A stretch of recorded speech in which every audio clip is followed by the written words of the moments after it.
안녕하십니까. 법과 통하면 행복으로 통한다. 통통 법률아 놀자의 박지훈입니다.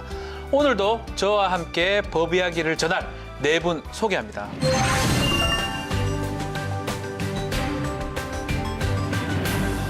안녕하세요. 안녕하세요. 더화사입니다. 오늘은 시작하기 전에 새로운 소식 하나 전해드리겠습니다. 우리 지난 10회 때 국민기초생활보장법에 대한 얘기를 좀 했는데요. 당시 저희가 소개했던 법안 내용이 일부가 11월부터 시행 예정입니다. 네, 너무 맞습니다. 행복한 것 같아요. 맞습니다. 통과됐어요.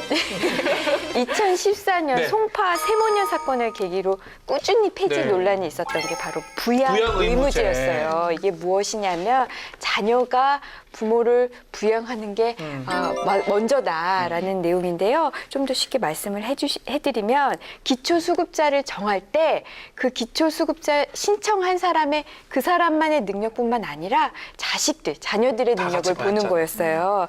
그래서 독거 노인 부모의 소득 인정액이 중위소득의 30% 이하, 약 49만 5,879원, 그러니까 네. 약 50만 원이 안 되더라도 자녀 가구의 소득 인정액이 513만 원, 4인 가구 기준으로 이 513만 원을 넘으면 아무리 내 소득이 50만 원 이하라고 해도 기초수급자가 될 수 없었어요. 예전 법안에 따르면 그렇죠. 네. 그래서 쉽게 말해서 본인의 수입이 아무리 없다 하더라도 자기 자식이나 며느리 사이에 소득이 많으면 이거는 무조건 자녀가 부모한테 다 부양을 하겠지 그렇지. 하면서 수급자로 인정해주지 않았었습니다. 진짜 이게 현재까지는 아무리 가난해도 부양할 부모나 자녀가 있다는 이유만으로 수급 대상에서 제외를 시켜버렸습니다. 어쩌면 이게 빈곤의 악순환을 부르는 독소 조항이 아니었나 지난번에 저 얘기를 좀 나눴었는데요. 그러면 앞으로 어떻게 바뀐다는 겁니까? 네, 지난달 22일에 국회에서 추가 경정 예산안이 통과가 됐죠. 맞습니다. 네, 거기에 국민기초생활제도의 부양 의무자 기준을 일부 완화하는 데 필요한 세금 지원금이 포함이 되면서 네. 폐지에 첫 발을 떼게 됐는데요. 완화 조치에 11월과 12월 두 달간 490억 원이 들어가고요. 내년에는 2,940억 원이 더 소요될 예정이라고 돈이 많이 들어가긴 들어가네요. 네. 그렇죠. 이 지원 대상 같은 경우에는 이제 노인이 노인을 그리고 노인이 중증 장애인을 부양하는 저소득층에 대해서 부양 의무제를 적용하지 않고 기초생활급여를 지급한다라는 거고요. 여기에 사실 필요했던 그 예산 490억 원이 이번 추경에서 확보가 된 거고 이렇게 이제 그 예산안이 확보가 되면서 앞으로 4만 1,000여 가구 정도가 혜택을 받을 걸로 보인다고 합니다. 네. 네, 그간 꾸준히 이제 폐지에 관한 논의가 진행이 됐던 만큼 일단은 반가운 소식인데요. 네. 이게 완전 폐지가 아니고 이제 폐지 첫 발을 뗐다는 거거든요. 그래서 아직도 이 부양의무자 기준이 완화됨에도 불구하고 기초수급 지원을 받지 못하는 빈곤층이 아직 110만 명이 있다고 합니다. 네.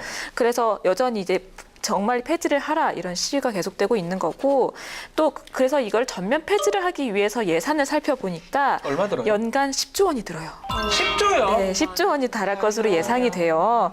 그래서 아무래도 이 부양 의무제를 완전 폐지하는 게 옳으냐 이런 논란도 아직 남아 있어서요. 사회적 합의가 좀 필요해 보입니다.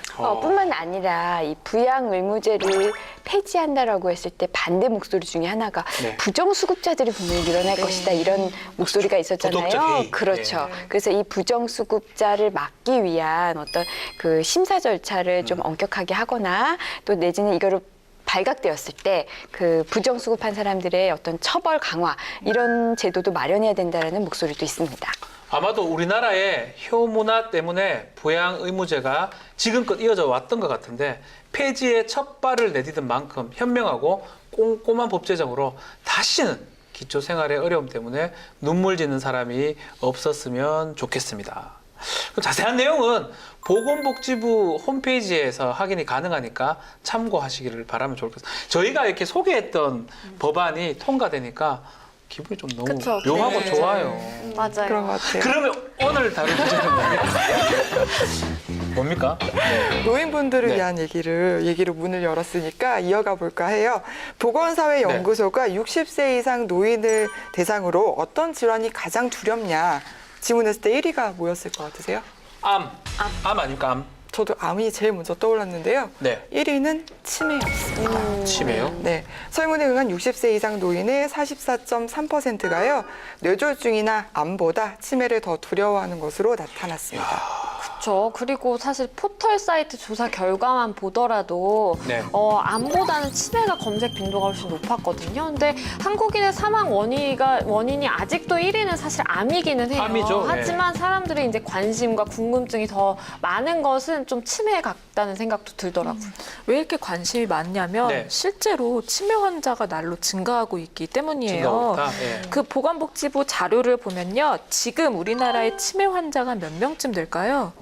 한 72만 명이나 된다고 합니다. 오. 저도 깜짝 놀랐어요. 너무 많은 것 같은데요? 네, 많죠. 그 7년 뒤인 2024년에는요. 치매 환자가 100만 명을 넘어설 것으로 전망된다고 해요. 그럼 50명 중에 1명이 치매 환자예요? 네. 와, 만약 이대로 간다 그러면 아마 가장 무서운 질병이 치매가 아닌가 싶은데요. 이 여러분들 혹시 요새 좀 건망증 요즘은 임박을 해서 뭐 자꾸 잊어버리고 이러는데 저는 걱정 안 돼요? 저는 이제 출산을 한 이후에 좀 그 건망증이 좀 심해졌어요. 아마 많은 제 이름도 까먹고 말이에요.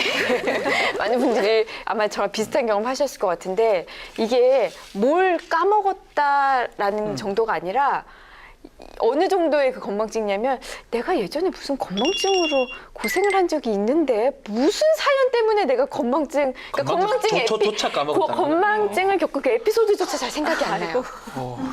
그거는 건망증이야 그냥. 그러면 다행입니다. 네. 양 기자님 저는- 또 쉽지 않아 보이는데.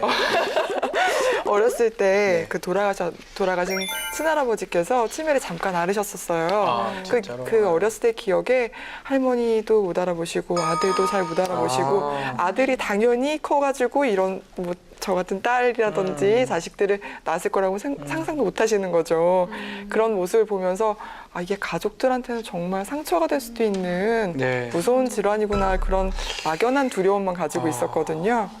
저도 사실 치매를 앓는 거를 이제 직접 보지는 못했는데 네. 옛날에 증조 할아버지가 치매를 잠깐 앓다가 이제 돌아가셨다는 얘기를 들었고 그리고 이제 저희 남편의 할아버지 친할아버지가 또 치매 잠깐 앓으셨다가 돌아가셨대요. 그러니까 좀 정말 치매라는 게 아예 나랑은 좀 완전 무관하다는 생각보다는 나한테 혹시나 있을 수도 있겠다라는 좀 생각은 들더라고요. 저 같은 경우도 이제 재판하다가 표준말이 기억이 잘 안 나서 사투리로 아까멘치로 해서 재판부에 인상을 찌푸리게 되는 경우가 있었는데 저도 이제 최근에 드라마 중에 변호사가 알츠하이머 걸려가지고 그런 드라마를 네, 제가 있었어요. 본 적이 있는데 그걸 보면서 이게 남의 일이 아니구나.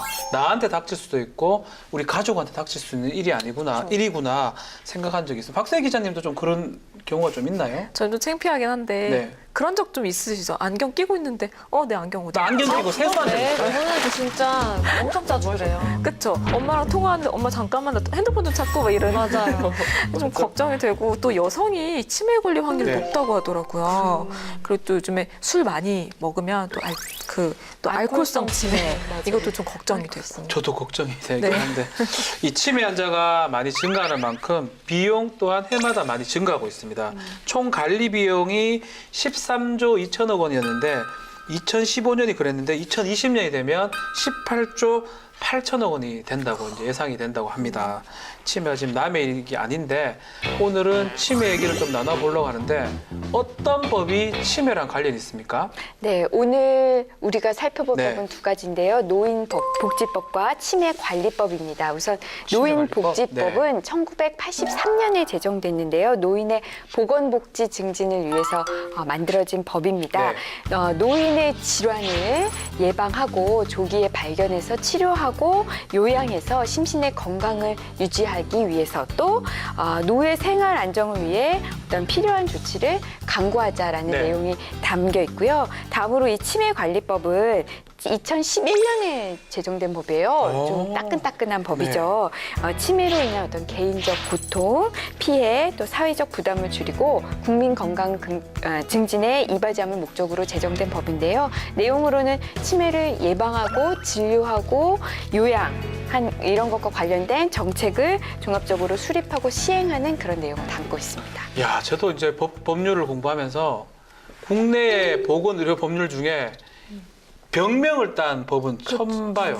안법 없죠, 안법. 그쵸. 뇌졸중법, 골절법 이런 거 없잖아요. 근데 치매에 관련된 법, 그만큼 국가가 치매에 대해서 정말 강력하게 대책을 세우겠다는 뜻에서 이 법을 만든 것 같은데, 양선 기자님, 치매 정의 한번 내려보시죠. 네. 치매는 이제 후천적으로 다양한 원인에 네. 의해서 기억력을 비롯해서 여러 가지 인지 기능의 장애가 나타나서 일상생활을 혼자 하기 어려울 정도로 이제 장애가 발생하는 네. 증상을 말하는데요. 간혹 치매가 이제 노화 때문에 생겼다 그렇게 오해를 하고 계시는 분들이 계신데 이 치매가 노화로 인해서 생기는 병은 아니고요. 뇌에 질환이 생겨서 그게 원인이 돼서 발생을 하는 겁니다. 다시 말해서 누구든 언제든 지금도 걸릴 수 있다는 그렇죠. 거잖아요. 그렇죠? 나이가 질환이 어린 있으면. 지금도 생길 수 있다는 거죠. 네. 올해 6월에 이제 기사가 나온 거에 따르면 우리나라 기대 수명이 세계 1위래요. 세계보건기구가 OECD 35개국을 대상으로 분석을 했는데 한국 여성의 기대 수명은 90세 정도고 뭐요? 남성은 84세 우리는 정도가 그래 죽어야 돼요, 된다고 그냥. 그래요. 네. 그래서 남녀 모두 사실 세계 1위를 기록을 했거든요. 와, 진짜? 여기에 이제 고령화 속도도 세계 1위잖아요, 우리가. 그런 걸 고려를 하면 사실 좀 치매에 걱정해서 이제 자유로울 수 없는 거죠, 사실. 그래도 아무래도 연령이 높으면 높을수록 치매에 걸릴 가능성이 높아지는 만큼 궁금한 게 하나 있어요. 치매 이거 치료는 안 됩니까? 이게 치매가요 완치가 없어요. 맞아요. 네. 아. 안타깝게도 현재까지는 이런 그 치매를 완치할 수 있는 기술이 없고요. 네. 치료 목적은 그래서 치매 증상을 조금 완화하거나 지금까지 해서 멈추도록 하거나 조금 그 속도를 늦추는 거. 네. 이 정도가 가능하다고 합니다. 결국 치매는 예방하거나 아니면 조금 늦추는 방법밖에 없는 것 같은데, 그래서 예방이 중요할 것 같아요. 저희 어머니 보니까 고수톱을 많이 치세요. 고수톱 좀 얘기가 그만 치지 마세요 이러는데 이게 치매 예방에 도움이 된다 카드라 하면서 이것도 뭐 맞아요. 저도 그래도 엄마한테 엄마 고스톱 안 치고 도망가면 엄마 빨리 와서 치매 예방하라고 예방됩니까 이거? 예방된다고 하더라고요. 아니, 저희 그리고 뭐 엄마가 치고 좀 치는 거 아니에요? 치고 싶어서.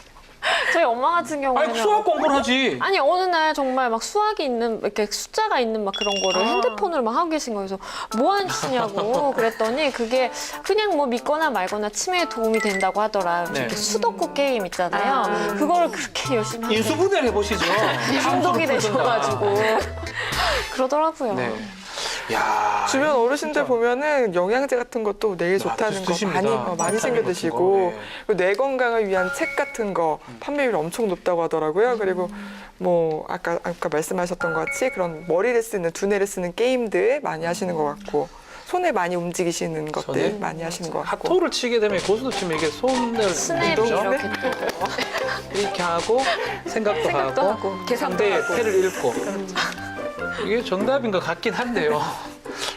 이 치매 예방을 하기 위해서는 이거보다는 위험 요인을 줄이라고 이제 전문가들은 말하고 있습니다. 특히 고혈압, 당뇨, 고지혈증 이런 것들이 치매로 갈 수가 있다고 그러고 술이라든지 흡연 같은 것들을 하게 되면 치매하고 가까워질 수 있다라고 해서 규칙적으로 좀 운동하고 식습관을 잘 가지는 게 필요하지 않을까 생각이 듭니다. 이렇게 말씀하신 것처럼 평소에 이 치매 예방을 위해서 네. 노력하는 것도 좋지만 또 그렇게 한다고 해서 또 언제나 피할 수 있는 것도 아니잖아요. 네. 치매는 조기 발견이 굉장히 중요하거든요. 그래서 누구나 우리 국민이면 치매인지 아닌지 이 조기 검진을 받을 수 있는 서비스가 이루어지고 있어요. 어디서? 그래요? 전국에 있는 보건소에 치매 상담센터에서 이루어지고 있다고 하는데 근데 문제는 이 지역에 따라서 이 서비스 질이 좀 차이가 많이 난다고 합니다. 내가 치매인지 그걸 알 수가 있어요? 그렇기 때문에 일반 병원에 가셔서 이렇게 자주 검사를 받아보시는 것도 좋은데요. 네. 특히 치매 검사의 필수인 게 그 MRI라고 MRI. 불리는 예. 자기공명장치 그 보험급여를 받을 수 있는 대상이라든지 횟수라든지 그런 게 좀 제한이 있어서 노인에게 의료비 부담으로 좀 작용하고 있는 현실입니다. MRI 비싼데. MRI를 찍으면 치매가 나오나요? 뇌 이상이 있는 뇌 질환이니까. 그렇죠. 근데 MRI가 50만 원도 있고 100만 원도 있고 더 맞아요. 들기도 하거든요. 비싸요. 부르는 게 값이에요, 이거는. 맞아요. 사실 상황이 이렇다 보니까 네. 생명보험사회공헌위원회가 조사한 그 자료에 따르면 65세 이후에 필요한 총 의료비가요. 1인당 평균 8,100만 원으로 파악이 된다고요. 8,100만 원. 민간보험으로 사실 해결할 수 있는 액수는 이제 1,000만 원에도 못 미치는 걸로 나타났다고 하니까 그 격차가 얼마나 큰지 알겠죠. 네, 네. 이게 8,100만 원 이렇게나 되니까 이 병원비 부담이 다 어디로 가겠어요? 너무 많이 들 것 같아요. 40, 50대 자녀들한테 다 가잖아요. 그렇죠. 실제로 그 조사한 결과 48.9% 이제 거의 반이 이제 부모 부양을 하는 데 있어서 가장 큰 부담이 바로 의료비, 간병비다. 이렇게 좀 대답을 했습니다. 진짜 이런 걸 보니까 결국 금전적으로 좀 지원이 된다 그러면 부담이 많이 줄어들 것 같긴 한데요. 그래서 발의된 법안이 있죠. 네, 있습니다. 그 노인의 경우는 치매뿐만 아니라 중풍, 낙상, 뭐 이런 다양한 사고의 네. 위험이 있잖아요. 그래서 MRI 검사가 어떻게 보면 필수거든요. 필수죠. 하지만 앞에 얘기한 것처럼 이게 현재는 보험 적용이 제한적이에요. 잘 안 돼요. 네, 그러니까 당연히 이게 노인 의료비 부담으로밖에 올 수 없는데 그래서 65세 이상인 가입자와 피부양자에 대해서 MRI 촬영 장치를 통해 실시한 검사는 요양급여 대상에 보험 혜택을 준다. 포함되도록 네. 해서 이 의료비 부담을 좀 줄여드리고요. 이렇게 해서 노인복지를 증진하기 하자라고 해서 지난 4월 6일에 유승희 의원이 대표 발의한 내용이 있습니다. 이게 통과된다면 좋을 것 같긴 한데 또 예산 부분도 사실 문제가 되기도 하는데 결과론적으로는 노인들의 어떤 그 검사라든지 할 때는 필요한 게 아닌가 생각이 듭니다. 네. 우리나라 부모님들은 젊었을 때 자식 교육이다 뭐 이렇게 신경 쓰시다가 본인들 노후 준비 정작 잘 못하시잖아요. 못하죠. 그런데 국가가 이런 부분을 알아서 준비 못한 노후에 대해서 대비를 해주고 의료비를 경감시켜준다면 참 좋을 것 같다는 좋을 것 생각이 같아요. 예. 들어요. 그렇죠. 사실 이제 저도 MRI 찍을 일이 별로 젊은 사람들은 많이 네. 없잖아요. 네. 근데 네. 노인분들은 의외로 많더라고요. 그리고 MRI가 치매만 발견하는 게 아니라 발견할 수 있는 것들이 굉장히 다른 많잖아요. 병명도 예. 그러니까 조기에 발견을 하면 충분히 치료를 가능할 수 있는 그런 질환들이 많기 때문에 지원이 되면 저는 당연히 좋은 것 같아요. 돈은요. 우리가 내요. 세금에서 부담을 내고. 해야 하겠죠. 네. 이 의료기관에 이어서 약국 노인 정액제 기준 금액도 올리자는 법안이 지금 있습니다. 네, 맞습니다. 지금 네. 현행법상 네. 65세 이상 노인이 처방전에 따라서 의약품을 조제받는 경우에 요양급여 비용 총액이 10,000원을 넘지 않으면 1,200원만 부담하시면 됐고요. 네. 10,000원을 넘어서면은 요양급여 비용 총액의 30%만 부담하면 됐었어요. 근데 이 기준이 일정 우리 매년 물가가 인상하는데 이 수가에 비해서는 2001년 이후에 10년째 동결돼 있다고 해서 현실과 잘 안 맞다고 이러는데 그죠? 네, 맞아요. 그리고 보면은 어르신들이요, 약 되게 많이 드세요. 맞아요. 네. 약을요 하루에 20개씩만 맞아요. 드세요. 뭐 이거는 왜냐면- 혈압, 이건 당뇨 뭐 이러고 예. 왜냐하면 이제 말씀하셨다시피 고혈압, 뭐 네. 당뇨, 치매 이런 건 만성 질환이기 때문에 약을 굉장히 많이 드셔야 되고 지속적으로 의약품을 복용을 해야 된단 말이에요. 그렇죠.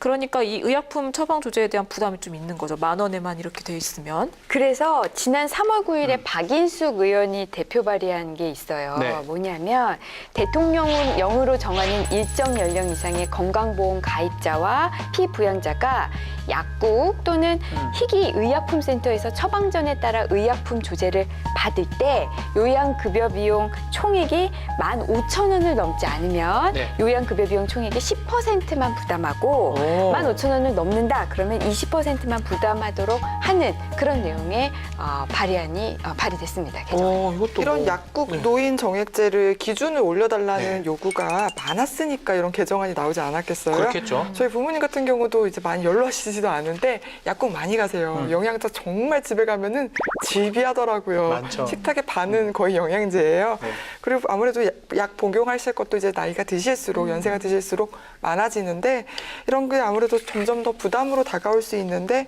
기준을 좀 더 올려도 되지 않을까? 기준을 더 올렸다. 네. 맞아요. 이게 사실 그러니까 재정적인 문제잖아요. 재정적인 문제만 해결된다면 뭐 2만 원, 3만 원 이렇게 올리는 게 훨씬 부담은 덜죠.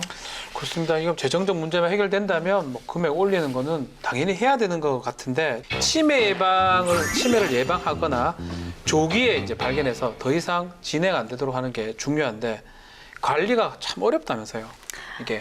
지금 현재 네. 우리나라에 있는 어르신들 중에 치매 환자가 몇 분인가 65세 이상 어르신들 10명 중에 한 분이 치매를 진짜 앓고 계세요. 많네요. 이건 정말 너무 많은 많은 것 거예요. 같은데요? 근데 또 그 중에서 15.5%가 중증인데 그 수가 11만 2천여 명입니다. 너무 많은 것 같은데요. 예. 네, 중증 환자의 경우에는 단순한 기억력 감퇴를 넘어서요. 여러 가지 인지 기능들이 복합적으로 저하돼서 스스로 생활하시기 어려운 그런 상황에 이르게 되는 걸 누군가 항상 옆에 말하는데요. 있어야 되는 그렇죠. 거죠. 그렇죠. 근데 이 치매 평균 유병 기간이 보통 8년에서 10년 정도라고 하거든요. 그러니까 치매 환자를 감당하는 부양자 입장에서는 너무 힘들죠. 정말 힘든 정말 질병인 힘들죠. 거죠. 아니 이런 중증 치매 환자 같으면 말씀하신 것처럼 누가 한 명이 끝까지 네. 이 케어가 돼야 되는데 하루 종일. 이게 때문에 안타까운 사건들이 많이 있죠. 그렇죠. 이렇게 치매 환자를 돌보는 문제로 인해서 극단적인 선택을 하기도 하는데요. 네. 실제로 지난 5월에 의정부에 있는 이제 한 아파트에서 80대 노모와 그리고 50대 아들이 함께 이제 숨지채로 발견이 된 거예요. 그래서 무슨 사연이 있나 하고 이제 조사를 해보니까 이 어머님이 6년 동안 치매를 알아오신 거예요. 그러다 보니까 아들이 너무 재정적으로도 부담이 되고 정신적으로도 너무 힘들고 그러다 보니까 우리 함께 죽자라고 해가지고 연탄불을 피워놓고 같이 이제 동반 자살을 한 정말 너무 안타까운 사연이 있었죠. 네, 같은 달 29일에는요 치매에 걸린 노모를 살해한 아들이 자수를 한 사건도 있었어요. 네. 이분은 이제 평소 일용직을 하면서 좀 생계를 힘겹게 꾸리고 계셨는데 점점 어머니께서 치매가 심해지시니까 네. 홀로 돌보기 힘들어서 이런 일을 저질렀다라고 이렇게 말을 했다고 합니다.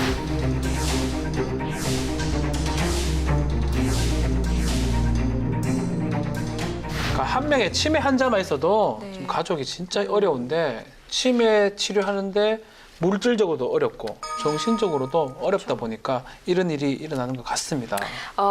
그 한양대 의대 교수팀에서 치매 환자 보호자 인식이라는 그 이 주제로 조사를 했는데요. 전체 응답자 중에 절반이 3년 이상 3년. 환자를 돌봤고요. 네. 하루 평균 10시간 이상 아. 환자 곁에서 보냈는데요. 문제는 아까 우리가 얘기하고 있던 특히 이 중증 환자들 혼자 절대 못 있거든요. 이야, 아이와 마찬가지잖아요. 옆에 누가 붙어 있어야 되는데 반드시 옆에 누군가 있어야 되는데 이게 간병인을 두기에는 너무 부담이 커요. 경제적 그렇죠. 부담이. 맞죠. 그러다 보니까 대부분의 경우 그 간병인 역할을 가족 한 명이 하는 거예요. 그래서 보니까 이 가족 한 명이 받는 그 어떻게 보면은 스트레스라고 할까요? 맞아요. 이런 분들 중에 대부분이 우울증도 같이 앓고 계세요. 이게 한 명에게 한 명만 하는 이유가 뭐냐면 이게 한 명이 안 하고 여러 명이 돌아가면서 하면 성향도 모를 수가 있고요. 10시간을 해야 되면 이렇게 해요. 내가 할게 이렇게 하거든. 가족 중에 한 명이. 그러다 보니까 이 한 명은 딴 건 못하고 아예 간병만 해야 될 것 같은데요. 그렇다 보니까 이제 네. 환자를 돌보는 간병인은 사회관계가 아예 끊어져 버리거나 그러니까 뭐 표출이 되는 경우도 있겠지만 극심한 정신적 스트레스나 우울증에 시달리는 경우가 많아서 숨겨진 환자라고 불린다. 그러니까 치매 환자도 환자지만 이 간병하는 전적으로 간병하는 사람도 숨겨진 환자가 될 수 있고요. 그러다 보니까 극단적으로 뭐 살해를 한다든지 그렇죠. 극단적 선택을 하는 경우 생기지 않을까 생각이 듭니다. 이 치매 환자에게 필요한 게 요양비도 중요하지만 전문 간병의 도움이 가장 절실한 게 아닌가 생각이 드는데요. 그렇죠. 네. 치매 같은 경우는 아까도 말씀하셨지만 완치라는 게 없다 그랬잖아요. 그렇죠. 현 상황을 유지하면 굉장히 감사한 거고 뭐 악화되는 경우가 대다수기 때문에 사실상 필요한 거는 이게 장기전이거든요. 네. 장기전이기 때문에 돈이 필요한 거고 그 긴 시간 동안 한 사람이 옆에서 붙어 있어야 되는데 그게 현실적으로 어렵다면 이제 간병인의 도움을 받아야 되는 게 현실인 것 같고요. 그렇기 때문에 사실 요양비 지급과 더불어서 간병인의 좀 지원을 해주는 것도 정말 실효성 있는 도움인 것 같아요. 네. 맞아요. 이게 집에서 돌보는 데는 아무래도 한계가 있어요. 힘들어요. 한계가 네. 힘들고. 그러니까 저는 이 요양원, 전문 간병인을 갖춘 요양원이 더 확충돼야 되겠다라는 생각이 들어요. 저희 그 시댁 어른 중에서도 지금 치매로 그 요양원에 계신 분이 계세요. 이제 가족들이 직접 집에서는 못 모시고 요양원에 모시고 계신데 그래서 이제 정기적으로 이제 찾아서 이제 인사는 드리고 있어요. 근데 물론 그 직접 모시지 못하는 어떤 죄송스러움과 뭐 또 항상 옆에 있어야 또 예를 들면 인종 같은 것도 지킬 수가 그렇죠. 있는데 네. 그런 인종을 못 지킬까봐 하는 그런 두려움에 걱정하시는 것도 있지만은 전체적으로 어쨌든 부모님을 그 어르신을 거기다 모시고 다른 가족들은 일상적인 생활을 할 수 있으니까 그런 점에서는 좀 저는 긍정적인 면이 있다고 봐요. 저희 집 근처도 요양병원이 하나 있긴 한데요. 요양병원이 보니까 시설도 좋고 요양병원 장점은 반드시 있는 것 같아요. 전문적 케어가 가능하거든요. 그렇죠. 그리고 숨겨진 환자, 이 가족들의 생활이 보장이 되기 때문에 저는 만약에 혹시나 이렇게 치매가 된다 그러면 저는 우리 아이들이 저 안 했으면 좋겠어요. 저는 요양병원에 가서 조금 받고 싶어요. 그러니까 그런 인심이 좀 없으면 될 것 같아요. 우리 옛날 분들은 직접 안 보시다니. 예, 그게 마치 불효인 것처럼 생각하시는 분들도 그렇죠. 간혹 계시거든요. 근데 이런 오히려 전문기관에서 더 그 치료와 요양을 잘 받게 하시는 게 잘해주니까. 그게 더 모든 사람을 위해서 좋은 방법일 수 그렇죠. 있어요. 네. 맞습니다. 중앙치매센터에 따르면요, 2015년 기준으로 전국에 있는 요양원과 요양병원은 총 2만여 곳에 달한다고 합니다. 근데 하지만 이마저도 수도권에 몰려 있어서 지방 상황은 굉장히 열악한 상태인데요. 치매 환자가 일반 요양시설 이용자들과 섞여서 지내는 데다가 관리 감독도 좀 부실하기 때문에 네. 치매 환자 가족들은 믿고 맡길 데가 없다고 하소연을 하고 있는 상황입니다. 그리고 사실 문제입니다. 또 걱정되는 부분이 요양병원에서 요양보호사에 의해서 그 학대당하는 그 그런 뉴스들을 사건도 많이 있죠. 보셨잖아요. 사실 그것 때문에 2차 피해가 발생하고 굉장히 상처를 받는 분들이 또 많으셨거든요. 실제로 올해 7월에 있었던 광주에서 있었던 사건이 있었는데 한 요양병원에서 치매 환자를 대상으로 지속적인 폭행이 이루어져서 지금 사실 조사받고 있는 사건도 있죠. 폭행하고 반말하면서 뭐 맞아요. 때리고 그런 사건도 사실 맞아요. 있는데 상황이 이렇다 보니까 이 국민건강보험공단 평가 결과가 A급인 국공립요양병원으로 사람들이 다 가고 선호할 싶어 수밖에 합니다. 없죠. 네, 맞죠? 맞습니다. 그래서 네. 우리나라가 지난 1997년에 제 생각엔 조금 늦었는데 네. 시도립 치매 요양병원 설립 운영 지침에 따라서 국내 최초의 공립 요양병원이 경북 도립 안동에 설립이 됐었어요. 아. 네. 이후에 이제 78개소의 공립 요양병원이 개설이 됐는데요. 78개밖에 안 돼서 아직은 수요를 많이 못 따라가고 있는 실정입니다. 아까 제가 우리나라에 지금 중증 치매 환자만 네. 노인들이 11만 명이 넘는데 78개가 말이 됩니까? 그래서 이게 말이 되나? 서울의 그 구립 서초구에서 지은 그 노인 요양센터는요, 정원이 200명인데 네. 대기자가 900명이 넘는데 아, 이것도 참. 또 그 국민건강보험공단이 운영하는 서울요양원이 있는데요. 여기는 정원이 150명인데 지금 대기가 1000여 명이 됩니다. 네. 그런데 이 관계자에 의하면요, 한 달에 퇴원하시는 분들이 2~3명밖에 안 된대요. 퇴원할 수가 없잖아. 예, 그러니까요. 그러니까 뭐 이제 대기자가 입원하려면 이거 계산해 보면 한 20년은 걸린다는 거예요. 늘려야 돼요. 무조건 이거는 나아지지가 않는 거잖아요. 퇴원을 못 한다고 했을 때는 늘려야 되는 게 당연한데 요양병원을 사실은 없으면 가족들이 또 힘들고 가족들이 이 치매 환자를 간병하다가 또 본인도 안 좋아질 수 있기 때문에 그래서 발의된 법안이 있죠. 그렇죠. 뭡니까? 정부가 네. 그 치매 노인에 대해서 사실 전문적인 치료가 필요하다라는 그 필요성은 계속해서 이제 얘기를 해왔거든요. 그래서 사실 1996년도에 시도립 치매 요양병원 설립 운영 지침이라는 걸 그때 만들었어요. 근데 이름에도 이게 나와 있지만 그냥 운영 지침이잖아요. 이게 보건복지부 지침에만 그렇게 이제 명시돼 있다 보니까 아무래도 각 지자체마다 다르게 운영이 되고 운영하는 데 있어서도 사실 잘 되지가 않았어요. 네. 그렇기 때문에 우리가 그 지방의료원의 설립 및 운영에 관한 그 법률처럼 따로 좀 법률을 만들어서 체계적으로 운영하고 관리하자라는 그 취지를 가지고 공립요양병원의 내실 있는 운영을 한번 도모해 보자라는 걸로 지난 7월 7일에 오재세 의원이 대표 발의한 개정안이 있습니다. 국가가 전문적인 병원을 직접 관리한다 그러면 그만큼 효과가 있을 것 같은데 환자하고 보호자 모두 안심하고 지낼 수 있는 것 같은데 맞죠? 네, 맞습니다. 저는 거기다가 입원비도 좀 지원이 됐으면 좋겠어요. 입원비도? 네, 아무래도 좀 국가가 좀 재정적인 부담은 있겠지만 국가가 우리가 다 부담 그렇죠. 세금이잖아요. 네, 그런 부담도 있겠지만 공립요양병원이 많아도 병원비가 비싸서 사실 이용 못하시는 분들도 있을 수 공립인데도 있거든요. 비싸다. 네. 그래서 입원비 지원까지 좀 추가가 되면 어떨까 그런 생각도 조심스럽게 봅니다. 아니 뭐 조심스럽지 않습니다. 얘기해도 됩니다.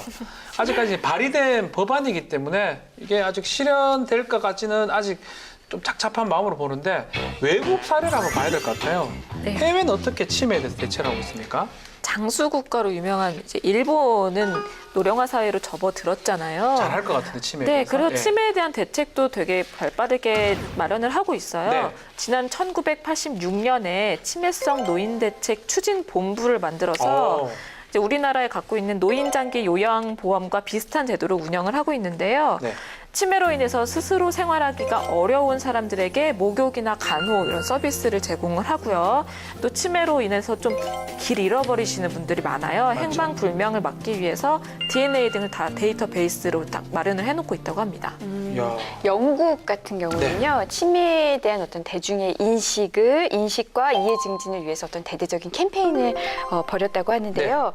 이제 목표는 이겁니다. 우리가 치매에 대해서 이렇게 막연한 불안감이 있어요. 뭐 잠깐 저 같은 경우에 어머 나 이거 생각 안 나는데 이거 치매 아니야? 뭐 이런 내 치매하면 이거 어떻게 하지? 건망증. 예, 그러니까요. 이런 막연한 불안 같은 걸 없애고 정확한 지식 전달을 네. 목표를 하고 있는데요. 우선 치매 검진율. 그러니까 치매인지 아닌지 한번 검사를 받는 거예요. 이런 치매 검진율을 높이기 위해서, 그러니까 보다 많은 사람들로 하여금 치매 검사를 한번 받게 하기 위해서 모든 동네 병원에서 10분 기억력 검사라는 이제 웹 기반 검진을 제공을 했대요. 그러니까 10분 동안 기억력 검사를 하면서 치매인지 아닌지를 좀 판별할 수 있게 한 거죠.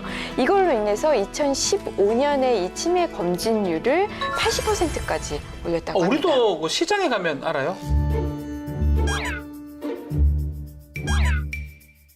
시장에 가면 사과도 있고 그래가지고 좀 기억력이 네 그렇습니다. 네. 저는 치매 환자들이 이제 모여서 좀 생활을 할 수 있는 네네. 그런 그룹홈 같은 집단 공동체가 좀 있었으면 좋겠다라는 생각을 평소에 했었거든요. 근데 네덜란드에서 이미 시행을 하고 있더라고요. 네덜란드가 2009년부터 운영 중인 호그백은 현재 치매에 걸린 152명의 백신 2명의 입주자가 함께 생활하는 곳으로요. 공원이랑 극장, 카페 같은 평범한 마을이랑 똑같다고 합니다. 네덜란드가 획기적인 것 같은데 네덜란드 얘기를 좀 들어보니까 네덜란드는 치매에 걸렸다고 하더라도 그대로 사회에서 생활할 수 있도록 그런 제도가 되어 있는 거예요. 치매에 걸렸다 하더라도 즉각 회사에서 해고하지 않는 이것도 네덜란드는 상당히 괜찮은 제도가 아닌가 생각이 듭니다. 그러게요. 네. 사실 예전에 우리가 아동학대에 대해서 얘기를 나눌 때 한 아이를 키우는 건 온 마을에 이제 힘이 필요하다. 뭐 필요하다. 이런 얘기를 했었잖아요. 네네. 전 치매도 사실 마찬가지인 것 같아요. 그래서 사실 호주 같은 경우에 굉장히 잘 이걸 실천하고 있는 나라 중에 하나인데요. 호주가 가장 치매 정책에 있어서 많이 신경 쓰는 것은 보호자에 대한 서비스라 그래요. 보호자 서비스요? 그렇죠. 예. 왜냐하면 호주 치매 환자 대부분은 사실 병원보다는 집에서 내가 좀 케어를 받고 싶다라고 하는 분들이 많대요. 네. 그래서 이걸 위해서 가정 지역사회보호 프로그램이라는 게 운영이 되고 있는데 이거는 사실 개인 맞춤형 프로그램이에요. 맞춤형이라서 보호자를 대신해서 내가 필요한 뭐 가사 지원도 받을 수 있고요. 그리고 1:1 보호 그리고 치매 환자가 뭐 집안을 체계적으로 관리하기 좀 힘들잖아요. 집안 관리도 해주고 그리고 건강, 치매와 관련된 이제 건강 같은 부분까지 다 종합적으로 케어할 수 있는 그 프로그램이 운영 중이라고. 그러니까 해외는 보니까 개인, 가정, 사회, 국가가 유기적으로 지금 하고 있고 치매에 대한 인식 수준이 달라졌다, 개선돼 있다 보이는데 우리나라도 이런 정책들을 좀 참고하면 좋을 것 같은데 우리나라도 국가가 직접 나서는 방법을 모색하고 있죠. 네, 맞습니다. 네. 되게 기쁜 소식이라고 생각을 하는데요. 정부가 이제 보건의료 분야의 핵심 국정 과제로 치매 국가 책임제를 올해부터 본격적으로 시행하기로 했습니다. 이 치매 국가 책임제란 치매를 이제 개인의 문제로 치부하지 않고 사회가 공동으로 함께 책임져야 할 문제로 인식을 하고 국가가 치매 환자 돌보기에 나서는 것을 말을 해요. 이거 우리 문재인 대통령께서 처음부터 취임하면서 후보 시절부터 네. 본인이 직접 입안한 정책입니다. 네, 맞습니다. 그 집에 이제 장모님인가 하여튼 치매 환자가 있습니다. 치매 환자를 보면서 그 너무 힘들고 이런 걸 알기 때문에 법안으로 지금 나와 있고 국가에서 치매를 책임진다. 치매 국가 책임제. 아주 뭐 기대가 되는 상황이 아닌가 이렇게 보입니다. 네, 그래서 그 첫 시작으로 지난 7월 19일 국정기획자문위원회가 발표한 국정운영 5개년 계획에 따르면요. 네네. 정부는 올해부터 현재 그 전국에 47곳밖에 없어요. 이 치매 안심센터가. 이거를 너무 적은데요? 네, 네. 전국 시군구 252곳까지 늘리기로 했대요. 이 치매 안심센터라는 건요. 네. 어떤 인지 저하나 어떤 치매를 앓고 있는 노인들을 보건소에 등록을 해서 1대1로 이제 상담도 해주고 지속적으로 관리해주는 이런 센터거든요. 근데 이런 센터를 252곳, 약 지금 현재 있는 것보다 5배 정도 늘린다는 거죠. 이게 치매 안심센터가 경증의 치매 환자에 대해서 크게 도움이 될 것 같아요. 엄청난 네. 도움이 되겠죠. 가서 얘기하면서 뭐 이렇게 치매 기억력이나 인지력 맞아요. 향상도 시키고 그러니까 이게 지금 전국에 47개면 진짜 시도에 한두 개 정도밖에 없다고 봐야 되네요. 그렇죠. 맞아요. 근데 252개까지 한다 그러면 정말로 좀 도움이 되지 않을까 이렇게 보입니다. 치매 환자한테 특화된 치매 네. 안심병원도 306곳으로 확충을 할 예정이고요. 네. 또 내년부터는 중증 치매 환자 본인 부담률을 많이 낮추고요. 고비용 진단 검사 비용도 급여화를 하고 장기 요양 치매 수급자의 본인 부담도 덜어주기로 했습니다.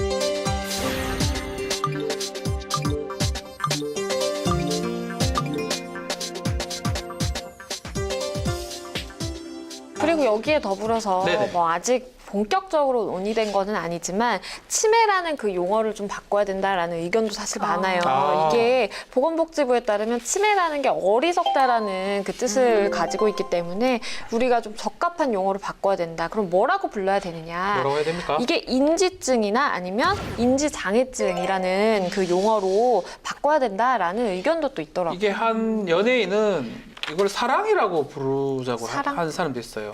관심을 가져야 되고 사랑을 해야지만이 치료 가능하기 때문에 사랑이다.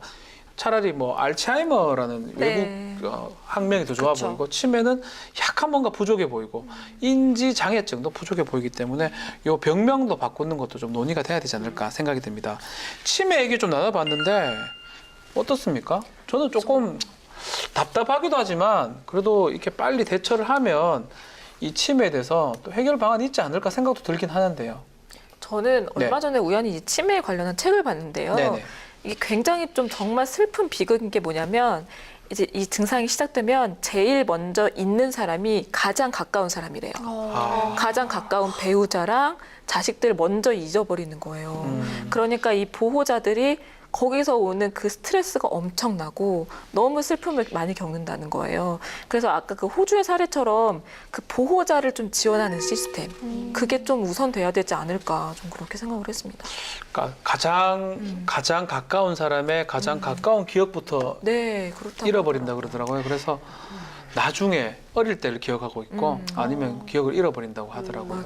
저는요, 치매를 확실히 예방하는 방법도 없고 완벽하게 치료하는 방법도 없는 이런 상황에서 우리가 이 치매를 야, 이건 정말 엄청난 불행이고 우리 가족 중에 치매가 있다는 거 아니면 내가 치매를 만약에 겪게 된다는 거는 이거는 이 세상에서 이보다 더 불행한 건 없다라는 이런 인식 자체가 좀 없어졌으면 좋겠어요. 그러기 위해서는 물론 이 국가나 사회에서 이 치매 환자를 잘 이렇게 케어하는 이런 제도적인 것도 필요하고요. 이건 당연히 필요하고 그렇죠. 이걸 바탕으로 이제 우리 사람들의 인식도 좀 바뀌어야 될 것 같아요. 왜냐하면 이건 뭐 누구의 잘못으로 인해서 온 것이 아니니까. 제가 얼마 전에 본 그 언론 보도에서는 일본의 한 그 음식점이었던 것 같은데 거기는 그 종업원들을 전부 다 치매 노인들로 한 거예요. 그래서 예를 들면 저희는 우유 2잔 주세요. 그럼 엉뚱한 게 와요. 홍차도 오고 막 이래요. 그래도 거기 있는 그 손님들이 당연히 즐겁게 마셔줘요. 그러니까 모두 다 이거를 받아들여 주는 거죠. 네, 진짜 그러니까 감동적이다. 이런 식으로 좀 우리 사회가 여기에 대한 인식도 좀 바뀌어야 그래야 우리 모두가 우울해지지 않는 네, 이렇게 될 것 같아요. 갑자기 좀 뭉클해지는데 진짜 법도 법이지만 이런 문화를 만드는 것도 중요하다는 생각이 듭니다. 그래서 마지막으로 우리가 시행안 한번 소개해드리면서 정리를 좀 하면 좋을 것 같습니다. 임방글 변호사. 네, 그가 노인 장기요양보험법에서 2014년 7월부터 장기요양 5등급 수급자가 신설되었어요. 이 장기요양 5등급이 일명 치매 특별 등급이라고 불리는 건데요. 여기서 이 기타제 가급여 범위가 수급자의 일상생활, 신체활동 지원에 필요한 용구, 벌써 딱 듣기만 해도 어떤 신체 기능에 좀 문제가 있는 그렇죠. 분들을 위주로 맞추어져 있는 것처럼 보이죠. 하지만 이 아까 말씀드린 신설된 이 장기요양 5등급 수급자는 신체 기능의 문제라기보다는 인지 기능에 문제가 있는 분들이 많잖아요. 그러니까 이제 경증 치매 환자분들이 대부분 여기 속해 있는데 네네. 그래서 이 기타제 가급여 범위를 치매 노인의 인지 기능의 유지 향상을 위한 연구가 추가됐다고 합니다. 그래서 이게 작년 12월 30일부터 시행 중입니다. 여기서 인지, 예. 말하는 그 인지 훈련 도구라는요. 네네. 치매 특별 등급의 인지 기능의 악화되는 걸 방지하고 또 네. 개선시켜주는 그런 훈련 프로그램이래요. 그래서 국민보험공단이 개발을 해서 지금 홈페이지에 게시가 돼 있다고 합니다. 그러니까 자세한 도구하고 프로그램은 공단의 홈페이지를 좀 활용하면 좋을 것 같고 또 한편으로는 치매 환자의 치료비를 지키는 법안도 지금 마련돼 있죠. 네, 그렇습니다. 네. 노인 장기요양보험법에 따르면요. 6개월 이상 혼자서 일상생활 수행이 어렵다고 판단이 되는 자에게 신체활동이나 가사활동의 지원 또는 간병 등의 서비스를 가름해서 지급하는 현금 장기요양급여가 지원이 됩니다. 네네. 장기요양급여의 종류는요. 재가급여와 시설급여, 현금으로 지급이 되는 특별 현금급여가 있습니다. 이게 보니까 이 조항이 중요한 것 같아요. 이 법 66조에 보면 장기 요양 급여를 받을 권리를 양도하거나 압류하거나 담보로 제공할 수 없도록 한다. 그리고 현금으로 지급되는 특별 현금 급여도 압류가 안 된다. 그러니까 이런 거는 무조건 그쪽으로 가도록. 다른 그렇죠. 채권자나 이런 사람들이 가져갈 수 그렇죠. 없도록. 그렇죠. 사실 근데 이게 이제 실효성에 사실 문제가 있었어요. 1999년에 이제 판례가 현금으로 이제 지급이 되는 특별 현금 급여가 수급자의 예금에서 계좌 안에서 막 섞이게 되는 거예요. 그래서 네. 이제 이게 입증이 사실 불가한 경우에는 그걸 따로 떨어뜨려서 그 압류 금지 효력이 미친다라고 볼 수 없다라고 이제 판단을 했던 거예요. 그래서 이거에 대한 실효성을 확보하기 위해서 지난 6월 3일부터 개정안이 시행이 돼서 특별현금급여 압류 방지 전용 계좌라는 것을 계좌를. 이제 개설을 하게 하는 거예요. 그래서 그 계좌에는 무조건 그냥 특별현금급여만이 입금이 될 수 있도록 해서 우리 좀 그 실효성을 확보해 보자, 압류금지의 효력이 미치도록 해보자라는 이제 내용을 담고 있죠. 계좌 하나가 개설돼 있네요. 여기는 이것만 들어오네. 그렇죠. 그 계좌만 그거는 이용을 해서. 절대로 압류가 안 되고. 와, 이 법안 개인적으로는 좋다. 예. 법안 내용은 참 당연하고 네. 그런 내용인데 이게 왜 이제 이제 들어왔나. 들어왔냐. 그 1999년에 대법원이 이렇게 압류해도 된다라는 판결이 나왔으면 바로 했었어야 되는 거 아니었나. 국회의원 빨리 되라니까요. 그러니까 의원분들이 약간 이 부분을 소홀하셨던 건 아닌가 하는 생각이 듭니다. 좀 만들었어야 되는데. 저는 네네. 이거 듣고서 무릎을 탁 쳤거든요. 네. 어쩜 이렇게 세밀한 부분까지 챙겼나. 그런 판례가 있었던 건 모르고. 근데 이런 법이야말로 좀 생활 밀착형 법이 아닌가 싶어요. 네네. 실제로 노인들에게 돈을 받아도 거기에다가 딱 쓸 수 있는 경우가 좀 드문 게 사실이거든요. 그렇죠. 혹은 뭐 자식에게 생활비로 내준다든지 아니면 압류의 경우도 있었지만 이런 경우가 실제로도 많다고 해요. 그래서 노인들이 딱 그 지급된 돈을 용도에 맞게끔 쓸 수 있도록 그 보호가 꼭 필요할 것 같고요. 그런 돈도 그래서 우리 육아 얘기했을 때 육아 카드도 이렇게 바우처로 이제 예. 지급이 됐었잖아요. 그래서 그렇게 하는 방안은 또 어떨까 생각이 아니 이거 들더라고요. 저는 아이디어 좋은 게 이게 만약에 노인들이 이렇게 주잖아요. 또 손자 줍니다. 그러니까. 손자가 뭐 치매 걸렸어 손자가. 그거 진짜로 카드로 해가지고 어떤 병원이나 그런 데만 딱 쓸 수 사용할 있도록 있게. 잘만 된다 그러면 병원도 많이 좀 늘려주고 거기서 쓸 수 있도록 하면 정말 효용이 더 높아지지 않을까 생각이 됩니다. 오늘 치매에 대해서 얘기를 좀 많이 나눠봤는데 혹시 추가되면 좋은 의견이 있습니까? 이거 바로 반영시키겠습니다. 저는 네. 이제 이번에 얘기를 하면서 많이 느낀 게 치매 환자 당사자도 물론 굉장히 힘들겠지만 네. 그 옆에서 그 환자를 돌봐주는 사람도 못지않게 힘든 것 같아요. 그래서 그 보호자를 위한 좀 시스템, 그러니까 아까 그 같이 동반 자살한 극단적인 네. 선택을 하는 케이스들 있잖아요. 충분히 이제 심리 상담이나 그런 게 이제 이루어졌다면 어디 이제 하소연할 수 있는 데만 있었더라도 맞아요. 그런 극단적인 선택은 좀 막을 수 있지 않았을까라는 생각이 들어서 그 보호자에 대한 그 물론 뭐 경제적인 부분도 도움이 되면 좋겠지만 적어도 이제 정신적인 심리적인 그런 케어를 좀 해줄 수 있는 그런 그 세밀한 좀 도움이 좀 필요하지 않을까 싶습니다. 그러니까 치매 센터에서 경증이나 중증 치매 환자도 치료를 받고 뭐 교육을 받을 수 있지만 옆에 간병인도 같이 가서 옆에서 맞아요. 정신적인 어떤 케어를 좀 받는다 그러면 정말 극단적인 걸 막을 수 있다. 아이디어 우리가 얘기하다 보니까 더 좋은 아이디어가 계속 나오는 것 같습니다. 뭐 또 없습니까? 저는 아까 네. 그 요양병원에서 또 뭐 구타 이런 것도 네네네. 있었잖아요. 그래서 아무래도 요양병원이 더 늘어나는 것도 중요한데 거기서 이제 관리를 또 나라에서 좀 관리를 좀 잘해서 뭐 구타라든지 아니면 다른 뭐 열악할 때가 되게 많아요. 네. 뭐 급식이라든지 이런 게 되게 열악한 경우도 많고 해서 좀 관리를 좀 정부에서 잘 했으면 좋겠어요. 그런 요양병원. 이게 요양병원에 이 전문 인력이 많이 부족하다 그래요. 전문 인력을 양성하는 게 가장 급선무가 아닌가. 그렇죠. 이렇게 간병인데 또 급여가 많다 그러면 합니다. 근데 지금은 힘은 든데 급여가 많지가 않거든요. 그러다 보니까 요양병원이 또 생긴다 하더라도 그런 인력이 부족하다 그러면 또 문제니까 이런 인력을 양성하는 것도 국가가 좀 관심을 기울여야 된다 이 생각이 좀 듭니다. 그 우리가 치매하면은 생각나는 그 떠오르는 그 불안감이 가족을 못 알아보는 거, 옆에서 뭐 그걸로 인해서 겪는 가족의 그런 것도 있지만 그런 정서적, 정신적인 고통 외에도 사실 현실적으로는 경제적인 그 부담이 돈.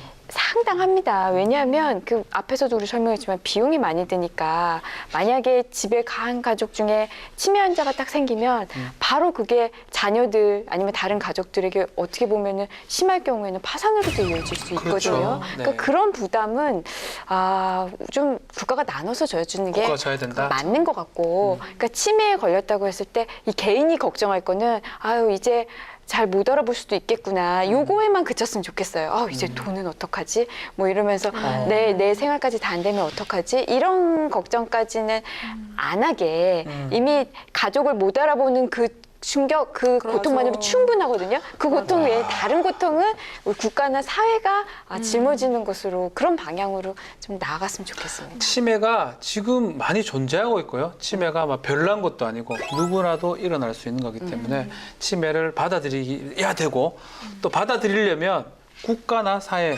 가정 다 일체가 돼야 될 것 같아요. 외국의 사례를 봤을 때는 막 그렇게 해서 국가에서 많은 지원 또 치매 국가 책임제를 또 한다고 하니까 뭐 기대를 해봐도 될까라고 생각이 듭니다. 2012년부터 운영 중인 중앙치매센터의 비전은 치매가 있어도 살기 불편하지 않는 나라, 치매로부터 가장 먼저 자유로워지는 나라라고 합니다. 이 말처럼 치매가 더 이상 가장 슬픈 병이 되지 않기를 바라며 다음에도 행복으로 통하는 법 이야기를 가지고 돌아오겠습니다. 감사합니다.